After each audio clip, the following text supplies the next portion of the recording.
This is me, Angela. Friends and clients call me the Dream Builder. I'm a writer and social media professor who loves coffee.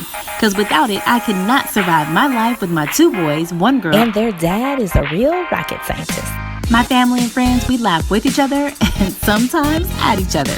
This is Today with Angela. Hey, today we are cracking eggs and flipping pancakes. Never re-flip the pancake. Don't do it again. Just once your pancake is done, it's done. We're going to talk about publishing picture books today. Okay, so this is the last step. You pull off the balloons. Hey, ready? All right. We are making my absolute favorite dessert. I just added on another one, just impromptu. Added on one more. We're going to put the fan on because it's getting a little smoky in here. And we're done.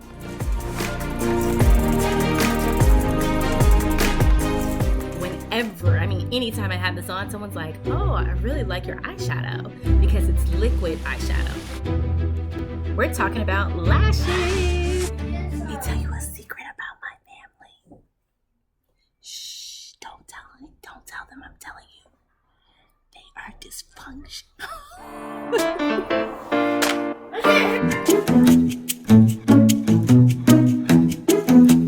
Exactly as scrumptious.